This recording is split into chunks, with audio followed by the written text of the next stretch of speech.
I would have to say false. He is the greatest fighter. And you put me on the spot, Bonnie. I got to sit down with this guy in a couple of days.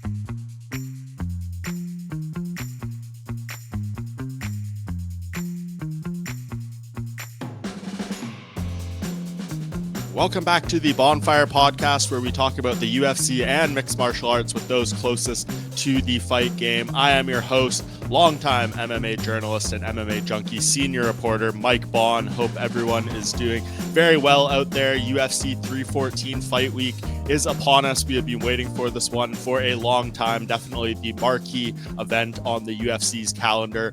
As of right now, they have brought absolute bangers to Miami over the past couple of years. No different with UFC 314, headlined by that vacant featherweight title fight between Alexander Volkanovski and Diego Lopes. I will be down there in Miami with the boys, Danny Segura and Abi Subban for MMA Junkie. Some great coverage coming your way, so be sure to keep things locked for that. We'll probably have a little extra here on the channel as well, and then some fun things planned for after the event in Florida too, but we will keep that coy for now, and I'll definitely let you guys know a little bit more about what we have going on coming up probably next week's episode. But for now, we are going to take a bit of an in-depth look at UFC 314. UFC commentator, the man who will be leading the booth from cage side, lead UFC play-by-play commentator Jon Anik will be joining the show for a true or false episode around UFC 314. We did this back in October prior to UFC 308.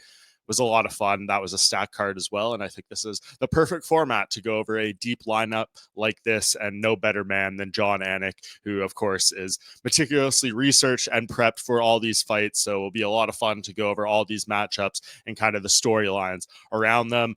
Definitely please make sure to give the show a like, a subscription, a thumbs up, a comment, whatever you can do to show support on whichever platform you are consuming this on, be it audio or video. I will take a quick break and then be right back. Jon. We are back here on the Bohnfire with a returning guest on the show, the man who will be leading UFC 314 from the booth on play-by-play, Mr. Jon Anik. Jon, thank you for being back here again for another true or false episode around UFC 314. True or false, fact or fiction, whatever it is, we are ready to go. It's a big week, and looking forward to some sunshine hitting your face when you hit South Florida.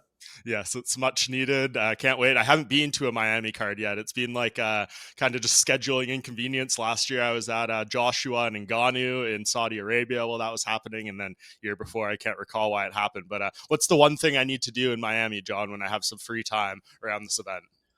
Gosh, I mean, I live in Boca Raton, which is about 55 minutes north of there. It's hard to go wrong, though. I mean, I think every good chef has some sort of joint down in Miami. So there's a lot of great sushi joints. But yeah, you need just to have that yellow orb hit your face, right? I mean, I don't know if you're a beach guy, but for me, I would just be trying to let that sun hit my face, South Beach, whatever it is. Yeah, well, you mentioning sushi is speaking straight to my heart, so I'll have to seek that out at some point. And yeah, you'll be on the call, of course, with Joe Rogan, Daniel Cormier, as always. Reported yesterday, Dustin Poirier will be in the analyst booth with Chael Sonnen and Anthony Smith as well. This is perfect for Dustin to be back on the desk, right around this co-main event with Michael Chandler and Paddy Pimblett. That should at least create some fun dynamic and analysis from him. What do you say? Absolutely. Dustin is a guy who's been featured as part of our ESPN MMA analytics team when we've been in Miami for pay-per-views prior. Obviously he fought Benoit Saint-Denis, but the year before he was down there, and I thought he was outstanding. Dustin and I have actually had a lot of conversations over the years about television and his future in it. But, I think he's made a lot of money, so he can be selective. So we don't necessarily see him more than a couple times a year. But I think he has a lot to offer the space, and especially when it comes to that fight and, the card in totality, I think, this weekend. For sure, and we will get into that co-main event in time, but let's start at the bottom, Jon. I kind of grouped these early prelims a little bit together here, these first four batch, so I guess I will start off with this, and I am leading you a little bit, I will say, with these first two here, looking for certain answers, so we'll see if you go with them. I'm going to say this first four batch of fights, true or false, all four fights go to a decision here. False. False. Bro. I mean, it's funny because we talk about like a broadcaster's dream versus a broadcaster's nightmare. And a lot of people would suggest to you that finishes are the dream for us, right? But it's not like we necessarily get a 7-minute potty break, if there's a finish, right? There might be a fill scenario, so I'm going to say false though, bro. We need finishes. Okay, my follow-up to that is, I guess, is there among those 8 fighters in that early batch, is there someone who you are most compelled by? Well, I guess I would say Cedric Dumas. Now, Michal Oleksiejczuk is a perennially underappreciated guy. I think when you look at certain fights that he's been in, Sharbulat Magomedov, I do think that he has that sort of toughness quotient on Pat. He's a gamer, and I think he's underrated skill set wise. But Pensacola, Florida, baby, Cedric Dumas. This is an opportunity for him to take advantage of a showcase, and his UFC career has been a little bit uneven, but I think usually when the preparation and the focus and the presence has been there in the 6 or 8 weeks leading into a fight, he's been good. So I got my eyes on Dumas to see if he can sort of maximize his utility this weekend. Yeah, I'm intrigued by Tresean Gore, just obviously, a guy who came through the tough circuit and had a little bit of a rocky start to the UFC run, but it seems like he's finding his form a little bit here. So curious to see if he can actually make a run or do something interesting at middleweight. Yeah, it's a tricky division, and obviously I don't have to tell you about his history, but he's turned it around. And, sometimes early on in UFC careers, whether you've won the Ultimate Fighter or realized success on Dana White's Contender Series, sometimes you start 0-1 or 1-2, and all of a sudden you find yourself in a must-win scenario fighting for your job. So that is obviously not the fate of Gore this weekend because of what he's been able to do recently. But, yeah, he's a plus athlete, and I'm excited to call his fight. Yep. And as we move up the prelims here to the ESPN televised prelims, I believe they also stream on Disney Plus now, which is something that's kind of new within the past recent events. Darren Elkins versus Julian Erosa. I feel like this is a bit of a leading 1-2 here, John. True or false? Darren Elkins will bleed. Ha! True. Yes. True. Now, I'm not sure if he'll get cut open in the inspection zone when they're smearing him with Vaseline, but he might. Yes, Darren Elkins will bleed, and it's a really good matchup, because Darren Elkins just won't go away. And Julian Erosa is an offensive fighter in all phases of the game, and whether it's submission over position or just his long-range weaponry in terms of the striking, he's going to be going for it. And Darren Elkins just will not go away. And I know you're probably going to get to Jim Miller, but let me just say, in terms of Darren Elkins and Jim Miller and some of these guys, right, not just sustaining and leading the league in longevity, but winning, right? It's like you don't just stick around, right? Like with respect to Clay Guida, the reason he's not here because at the end he wasn't winning.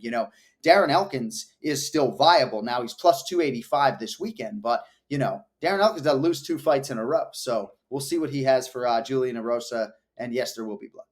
Yes, for sure. And I guess the follow-up to that, Darren Elkins now coming into this, he has 18 UFC featherweight wins. Max Holloway, who is no longer in the division, has 20. What do you think? Will Darren Elkins hold that record by the time all is said and done? Do you think he's got at least 3 more UFC wins in him? I think he's got a good chance to tie it. I think that's where I would sit. You set the total over-under at maybe 2.5.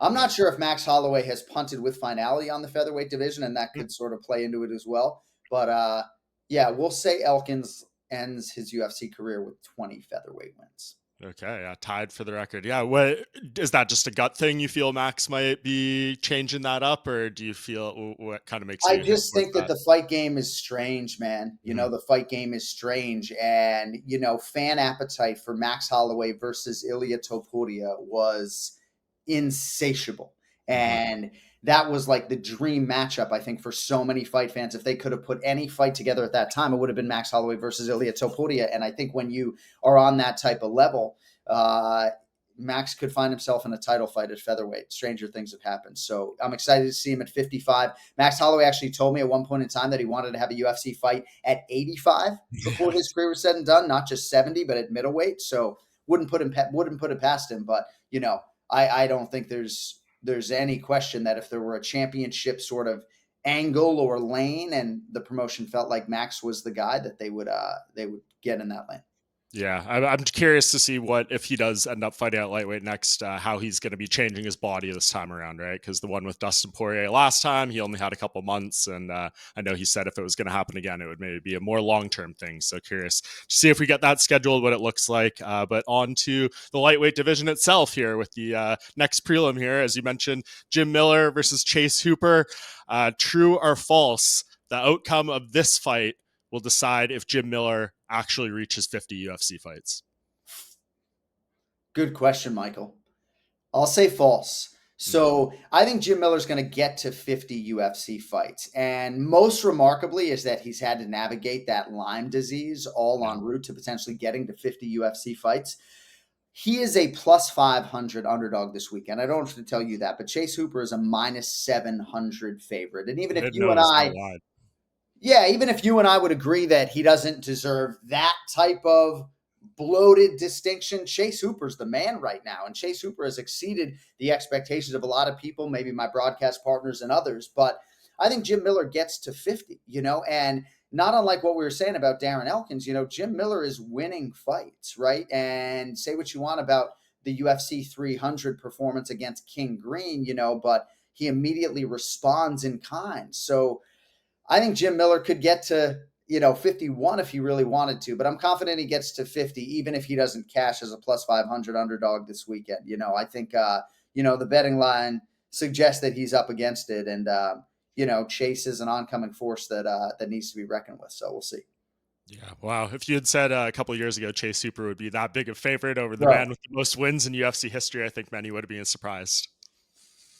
Yeah, I mean, I believe in Chase. I long have believed in Chase. I think he has a great mind for fighting, a great frame for the division. And, his mind has always been open.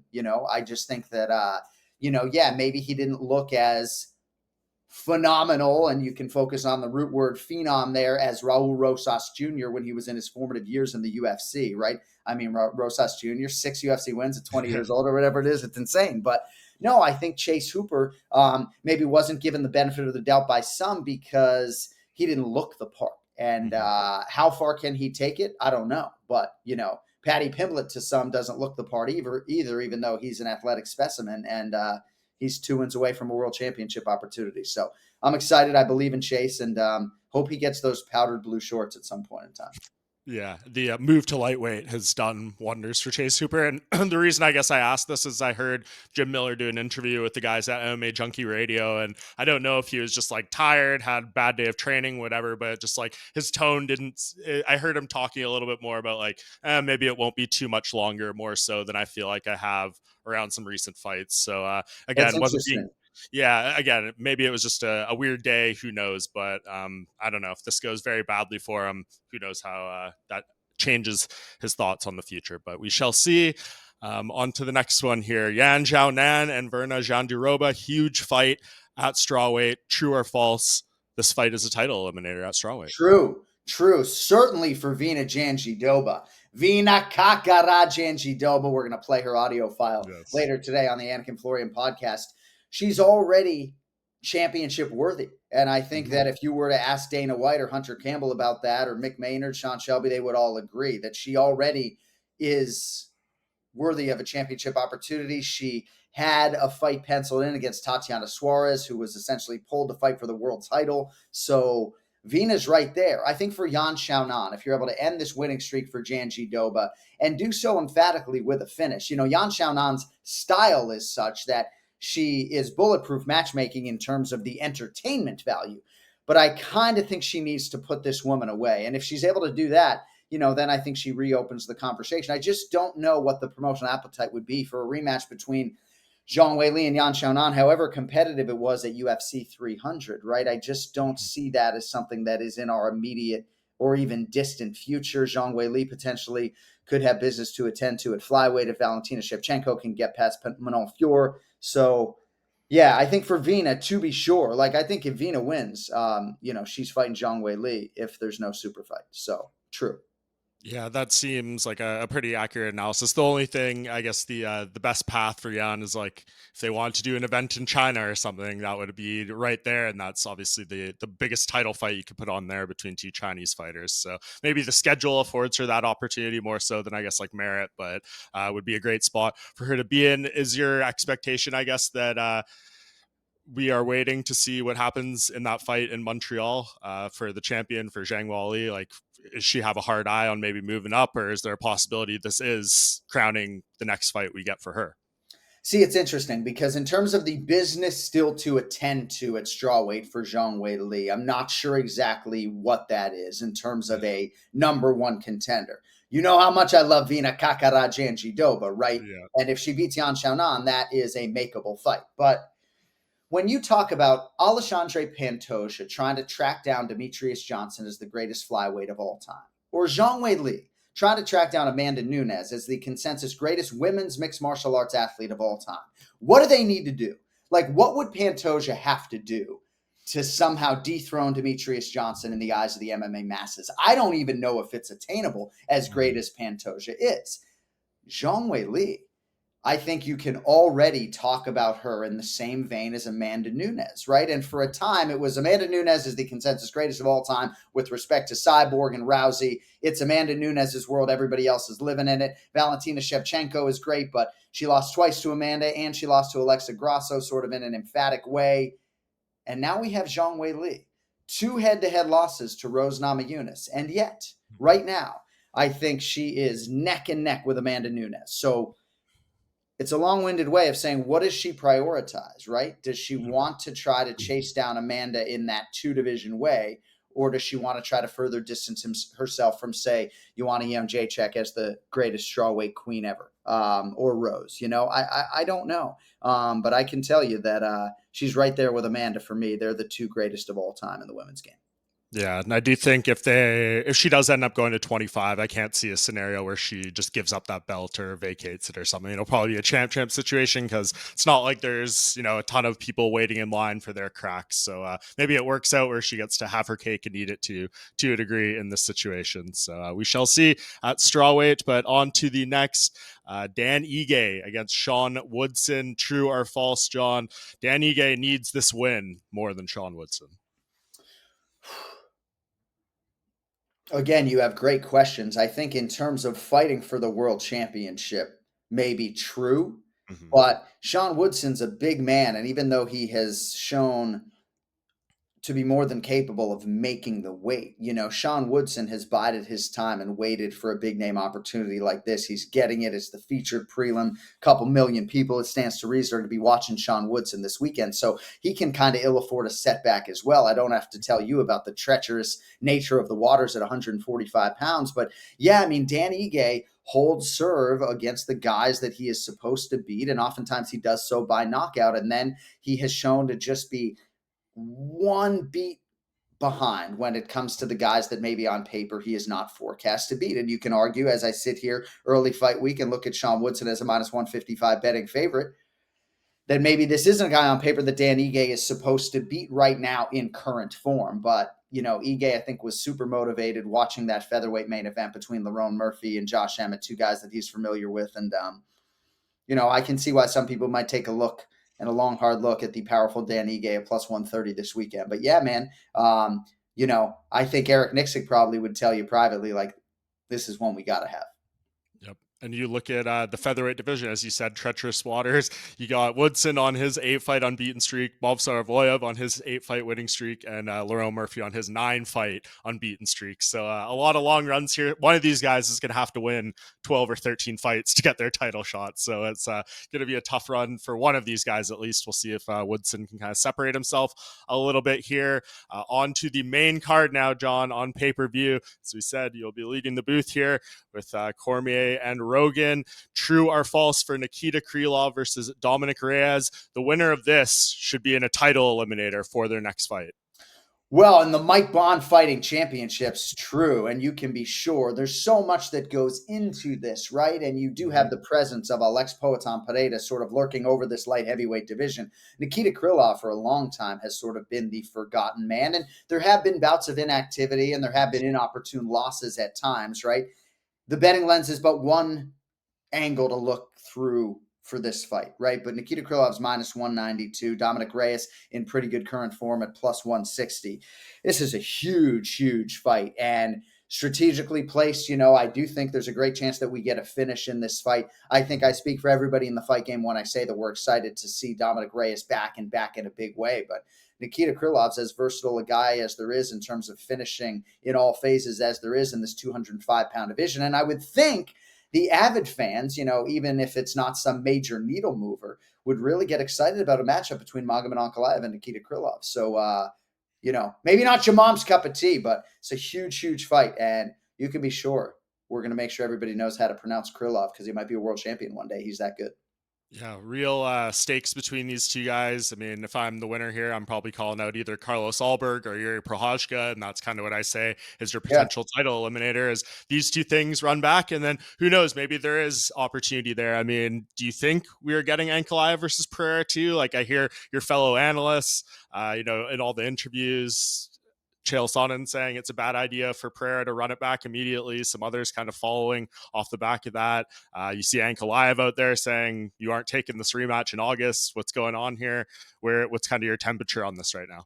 I think you're going to see that fight. I think it just depends on the timeline. I think you're going to see an immediate rematch. I think Alex Pereira is excited to go in there and try to see if he can do better against Magomed Ankalaev. And not unlike the great Israel Adesanya and some other champions that we've had prior, Alex Pereira is not so emotionally tied to a defeat that he's worried about what successive losses to Magomed Ankalaev might do to his legacy. So, with respect to my colleague Chael Sonnen, I do think that is going to be the fight. But when you have a long winning streak in one of these divisions, oftentimes your number gets called. So, like if you're Nikita Krylov and all of a sudden they need a guy at light heavyweight, maybe you're the guy whose number gets called. Joaquin Buckley was very close, as I understand it, to getting his number called to face Bilal Muhammad, even if maybe Ian Machado Gary, in the eyes of some, would have been more deserving because he had faced and nearly beat Shavkat Rakhmonov in a lot of respects. You know what I mean? So sometimes just having the longest winning streak in tow can result in an opportunity, on 6 or 8 weeks notice, getting a title fight. But it is my wholehearted expectation that the next fight for Ankalaev, title defense number 1, is going to be against the biggest superstar in the sport. Agreed, as it should be. On to Yair Rodriguez versus the debuting former Bellator champion Patricio Pitbull. True or false, John? Patricio Pitbull is your most anticipated UFC debut of the past 5 years. Other potential ones you could name: Michael Chandler, Michael Page, Kayla Harrison, Alex Pereira, Paddy Pimblett. Yeah, false. I would have to say false. He is the greatest fighter, and you put me on the spot, Bonnie. I got to sit down with this guy in a couple of days, but he's the greatest fighter in Bellator history. He is as accomplished a fighter as has ever crossed into the UFC from another promotion. But there have been so many UFC debuts that have come with such fanfare that it's just hard to just place him in that number 1 slot sort of in a universal way. But I'm very excited to call the fight, and I can assure you he's getting the absolute best of Yair Rodriguez, who is just in such a great way right now, mentally, physically, spiritually, emotionally, in terms of his discipline, his motivation, everything else. So it's a super intriguing fight and night. I feel like you can argue on this moving night in the featherweight division might be the biggest night in UFC featherweight history, right? When you talk about Elkins, Erosa, and Ige Woodson on the prelims, and then Yair Rodriguez, Patricio Pitbull, Bryce Mitchell, John Silva, and then the featherweight championship, right? Biggest night in UFC featherweight history. And Yair Rodriguez is going to make sure that he holds serve, I think, and reminds people that, he's been the guy who's been there and done that here in the big show. But it's an electric matchup. Pitbull's a really, really good athlete, high fight IQ. We'll see how he handles the, as Laura Sanko put it, the Rubik's Cube of razor blades that is Yair Rodriguez. Love that name. Speaking of Yair, like it can be an interesting, as you said, movement for this division. We'll get into it with the main event, but this Noche UFC card in September, UFC 320, is kind of like standing out like a sore thumb now as far as who could go where. Like Diego Lopes making it very clear he would want to defend the title. You would think maybe like Movsar, he told me last week he'd want Movsar to be the first guy, but with Yair's roots and all that stuff, is he a threat to maybe take that spot if he puts on the right performance here? I don't know how you could suggest otherwise in terms of just straight electric offense. Yair Rodriguez is as dynamic as anybody in the sport, and I can understand why some fans would be salivating in a matchup between Diego Lopes and Yair Rodriguez with a Guadalajara backdrop, right? It would be systematically insane. But my gosh, man, right? Again, like if you and I in a straight meritocracy were running a promotion, Movsar Evloev at 9-0 with a win over Diego Lopes and any number of different contemporaries at featherweight would have to be the guy. He would just have to be the guy. You reach a point of undeniability, and Bilal Muhammad reached that point. Merab Dvalishvili reached that point, and I feel like Movsar Evloev has reached that point. I don't know if I saw some rumors or some reports about maybe Movsar Evloev welcoming Aaron Pico to the UFC, but it's like, man, can the dude catch a break? You're going to give him Aaron Pico right now? at 9-0 in the UFC. Yeah, I love hearing Volk and Diego Lopes inject the name Movsar Evloev into the equation because he has to be next, Michael. He has to be next. Yeah, there is legs to that reporting. Nothing official yet, but I think there's a pretty good chance we see Movsar welcome Aaron Pico to the UFC in the May 17th main event, which just seems crazy to book that right now as we sit here 5 days away from the fight where both guys, Volkanovski and Lopes, have said Movsar should be next. So you laid out the case better than I. Timing just seems weird, but the UFC schedule, it stops for no one. They need a main event for May 17th, and Right. that's just the way the cookie crumbles sometimes. So Right. there you go. Speaking of featherweights, though, we stick in the division. Bryce Mitchell versus Jon Silva. True or false? The narrative, the noise around Bryce Mitchell is skewing the perception of his chance of actually winning this fight. Another great question by a fine journalist. And I will say true. Yeah. Whether he's lifting weights in blue jeans and boots or not even wearing any clothes, he's putting in the work. He's one of the hardest workers in the game. And you've also seen him go to great lengths to travel, to train with high-level training partners.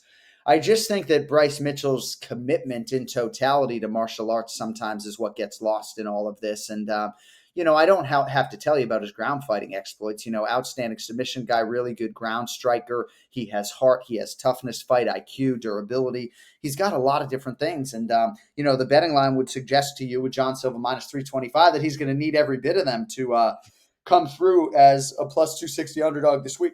Excuse me. But I do believe that based upon the narrative and some of what he has said, we are losing sight of just the mixed martial arts matchup. And, you can count me among the surprise, despite the fighting nerd success and Jon Silva's ability in all phases and, his undeniable death touch power. Minus 325 against a guy as tried and tested in the UFC as Mitchell. I just don't see it. Yeah, all the narratives around this making it very interesting. You could make the argument the most intrigue in this fight, though, man. Like on this YouTube channel, posted their face off from that press conference they did. It's still getting dozens of comments, thousands of views every day, like a month later, and especially as we go into fight week. So people want to see this fight, whatever their reasons may be for that. This is going to be a cornerstone, and there is a reason. It is the featured bout on this pay-per-view, leading into the co-main event at lightweight, Michael Chandler versus Paddy Pimblett. True or false, John? Michael Chandler making a relatively quick 4.5-month turnaround is a good thing for him in this fight. True, for sure. I think he would have loved to have been in a more active competition schedule, not unlike what he had when he first came to the UFC. But the hay is in the barn, right? The hard work is done. That doesn't even begin to describe it when it comes to Michael Chandler's commitment. I could sit here and get blue in the face talking to you about Paddy Pimblett's commitment or Bryce Mitchell, as I just mentioned. But whether the world is there to see it on Instagram or not, Michael Chandler doesn't miss strength and conditioning workouts. No. He is married to the game. You never have to worry about his preparation. So don't you think a guy like that would like to be competing every 3 or 4 months? And I also think it stands to reason that, yes, the result would just be better in a more active competition cycle, just feeling that canvas underneath your feet and everything that comes with just being in there with a guy that you really can't simulate in training. Sometimes I think the issue just can end up being the opponent, and he's got a real high-level opponent. Paddy Pimblett is favored to beat him this weekend, but I do like the fact that Chandler's making a quick turn. I think it's a good question, and it stands to reason that it'll benefit him and bring out his best. And you did that sit down with Paddy around that press conference. What was your biggest takeaway, I guess, from that you bring into your take on this fight on Saturday? 2 things. First of all, he's loose as a goose. He's ready to challenge him against the elite fighters. He could have come to the UFC, I think, when Joe Silva called when he was 21. Could have come when he was 23 years of age, but he bided his time, came at the right time. And then the other thing, right? Some people believe Sean O'Malley was thrust into a world championship opportunity. He beat Petr Yan, right? Paddy Pimblett could easily try to parlay a win over Michael Chandler into a championship opportunity.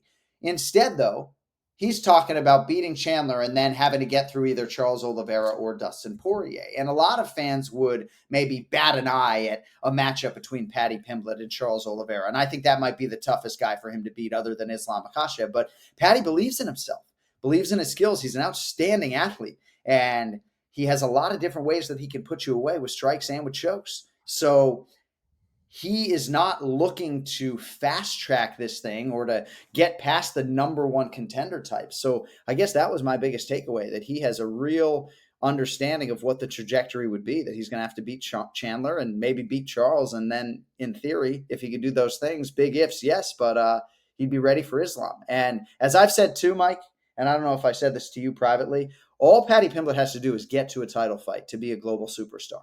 Doesn't have to win the championship. Just got to win these next two fights. And if he can beat Michael Chandler, superstar status might be attained. Beating Charles, holy fuck. Yeah, he's got some big opportunities ahead. And speaking of big opportunities, main event, Alexander Volkanovski versus Diego Lopes, the vacant featherweight championship. True or false, John? If Alexander Volkanovski wins, he will be a more legitimate two-time featherweight champion than Jose Aldo, the other two-time featherweight champion. And I can give you some background there. Jose Aldo was an interim title holder who was promoted to undisputed champion the second time after Conor McGregor was stripped. All that crazy stuff happened with the division. And then he ended up fighting Max Holloway, all that stuff here. Volkanovski would be a guy who obviously took the belt from Holloway and then be winning a vacant championship here. I mean, am I allowed to fence it? Like, why don't you ask me who I'd rather call fights with, Daniel Cormier or Dominick Cruz? You know? Yes, I think based upon straight merit, right, this would be enormous, right? So I'm not necessarily going to give you a true false, but the way you and I and others feel about Diego Lopes, and I'm inferring there, right? Beating a prime Diego Lopes right now to regain the throne on the back end of everything that Volkanovski has done, for me, would make him cemented as the most decorated featherweight champion of all time, right? I think it's hard, like when you compare anybody to Jose Aldo, because I can barely even be in a room with the guy. I get so starstruck, right? And I've called basically Volk's entire career. Kenny Florian and I just went back and watched Volk's UFC debut, bro, from 2016. And nice to see the lettuce flowing up top. But, dude, he was so good then, right? Wasn't switching stances all the time, you know? But, like, he was so good back then. And then you think about now the 9 years of hard work that have produced this guy. We'll see what happens, man. If he can get by Diego Lopes, yeah, I think for me, I would have a hard time arguing Jose Aldo. So everyone is going to be talking about the 35 or older stat in relation to Alexander Volkanovski. Here's another stat that I've spent the past few days going over. Fighters coming into UFC title fights off a loss, 20, 40, and 1. Fighters coming into a UFC title fight off of 2 losses, 0 and 5. Yeah, those are pretty telling. Those are pretty telling. It's going to be interesting to see what version of Volkanovski shows up here. I think there's one segment of the fan base and the pundit base that believes that this time off is going to result in a prime Alexander Volkanovski showing up and that maybe he didn't lead the league in MMA miles pre-UFC. And then another segment of, I think people feel like he's, in the twilight of his career. And that's why they play the games. So we'll bring it all to you on pay-per-view. I tend to lean more towards we're going to get a prime Volkanovski, and the issue might just be that Diego Lopes is an absolute killer, right? I just feel like the vibe I'm getting from Volk, the preparation, the time off, I think he's going to perform as good as ever. Not sure it'll be enough. We'll find out. We will find out on Saturday. Jon Anik, you will be leading the call, as we said multiple times. Going to be a great event from Miami at the Kaseya Center. Thank you so much for being back here on the Bohnfire, John. I will take a quick break and then be right back to wrap things up. And that does it for another episode of the Bohnfire podcast. Thank you so much to Jon once again for his time. A lot of fun there, a lot of ground covered as it relates to UFC 314. A lot is going to come from this fight card as we went over there. I mean, man, that main card, absolutely exceptional. Some great prelims as well. Hopefully we gave you all you needed and more to be ready for this event. Is going to be a big one. As I said off the top, we'll be down there in Miami providing coverage, and it is going to be a spectacular show. I really can't wait. A lot going on through this fight week. Media day on Wednesday, UFC 314 press conference on Thursday. Friday, of course, the morning official weigh-ins. Friday afternoon, there will be a UFC 316 press conference. I would expect Merab Dvalishvili, Sean O'Malley, Juliana Pena, and Kayla Harrison to be there. Maybe some others as well, but most certainly those title fight athletes for that June 7th pay-per-view in Newark. And then, of course, ceremonial weigh-ins will close things off Friday afternoon, and then UFC 314 Saturday. So please be sure to follow along with all the coverage we'll be providing down there on my social medias as well, at Mike Bohn MMA on Instagram, at Mike Bohn on X. Thank you so much to my man Kamikaze for helping produce the show as always, and thank you all for tuning in. Until next week, we will see you back here by the bonfire.